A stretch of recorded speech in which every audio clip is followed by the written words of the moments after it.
Di usia 30 tahun ke atas, menjaga kesehatan tulang tentu menjadi hal yang harus dilakukan. Hal ini dikarenakan semakin lama tulang akan menipis dan rentan terkena osteoporosis. Untuk memelihara kesehatan dan kekuatan tulang, tubuh memerlukan asupan protein yang berasal dari makanan. Katanya mengonsumsi kepiting dapat menjaga kesehatan tulang. Apa ya kata Dokter Vera, fakta atau mitos? Itu adalah mitos. Jadi dalam kepiting terdapat kandungan mineral seperti kalsium maupun fosfor. Kita semua tahu bahwa kalsium maupun fosfor berfungsi untuk menjaga kesehatan tulang dengan cara membantu menyerap kalsium maupun membantu mineralisasi pada tulang kita. Tetapi jumlah fosfor maupun kalsium dalam kepiting ternyata hanya 20% dari rekomendasi asupan harian. Jadi tetap dibutuhkan asupan lain yang tinggi kalsium maupun fosfor. Fakta mitos selanjutnya, katanya kepiting dapat meningkatkan kesehatan mata. Bener nggak ya? Mata sendiri merupakan salah satu organ terpenting. Siapa sih yang nggak mau punya mata yang sehat? Tapi itu fakta atau mitos ya? Itu adalah fakta. Jadi dalam kepiting mengandung kandungan omega 3 yang cukup tinggi, terutama kandungan EPA dan DHA-nya. Kita mengenal semua bahwa DHA mempunyai fungsi untuk menjaga kesehatan retina pada mata kita. Dengan kesehatan retina yang lebih baik, otomatis kesehatan mata secara umum akan lebih baik dalam fungsi penglihatan seseorang. Saat hamil, konsumsi makanan menjadi salah satu hal yang penting untuk diperhatikan. Tapi bagaimana ya dengan kepiting? Karena katanya ibu hamil tidak boleh mengonsumsi kepiting. Tapi ini fakta atau mitos? Itu adalah mitos. Jadi yang pertama, ibu hamil sangat penting untuk mengonsumsi kepiting. Terdapat kandungan protein yang cukup tinggi pada saat kita mengonsumsi satu porsi kepiting, yaitu sebanyak 15 gram. Kita tahu semua bahwa konsumsi protein penting untuk menjaga agar kandungan tetap sehat dan tetap terpelihara dengan baik.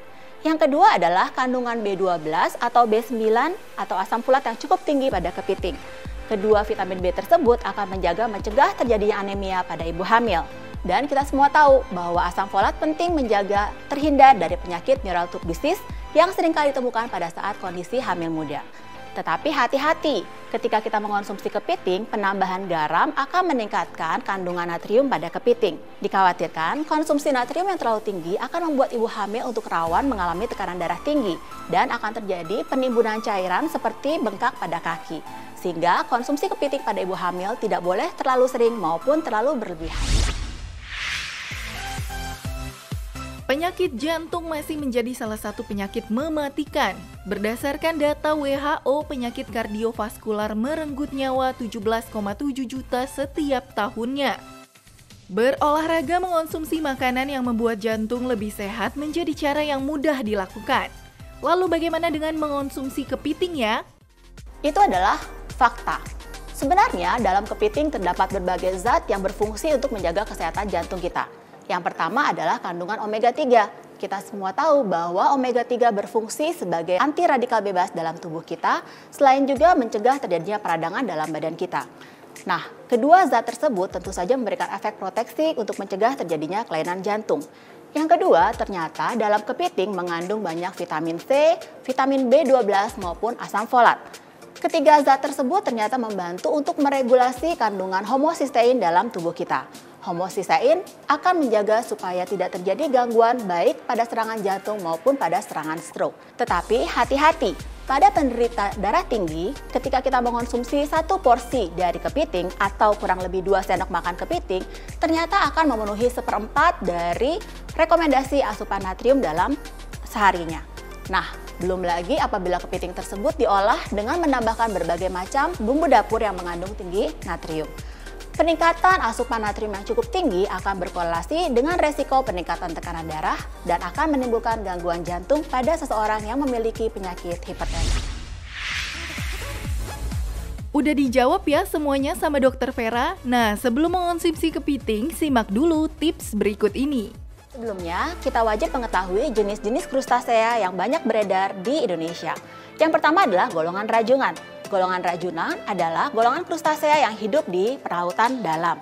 Sedangkan kepiting adalah golongan krustasea yang dapat hidup baik di air laut dangkal maupun di daratan selama 4-5 hari. Dan juga terdapat golongan lain seperti golongan kepiting soka. Kepiting soka ini memiliki kelebihan karena kita dapat memakan cangkangnya. Di dalam cangkang maupun kulit dari kepiting terdapat zat gizi yang penting, yaitu golongan chitosan maupun golongan karotenoid. Chitosan berfungsi untuk membantu menghambat penyerapan dari kolesterol maupun lemak di dalam tubuh, sehingga membantu untuk menurunkan kadar kolesterol jahat dalam tubuh kita. Ketika membeli kepiting, biasanya di supermarket kita bisa menemukan kepiting dalam kondisi segar maupun dalam kondisi beku. Harus diingat bahwa ketika memilih kepiting tersebut, pastikan bahwa warna kepiting tersebut adalah warna merah yang cerah dan terdapat bau yang segar dan tidak berbau amonia. Ketika kita membeli kepiting segar, dianjurkan untuk menaruhnya di lemari es selama 4-5 hari untuk kita gunakan. Untuk pengolahan kepiting sendiri dianjurkan untuk pengolahan dengan sedikit sekali menambahkan natrium agar tidak menambah kandungan natrium dalam kepiting. Biasanya dianjurkan dalam bentuk penyajian yang direbus ataupun dipanggang sehingga tidak diberikan bumbu yang berlebihan dan aroma dan rasa dari kepiting serta zat gizinya tetap terjaga dengan maksimal.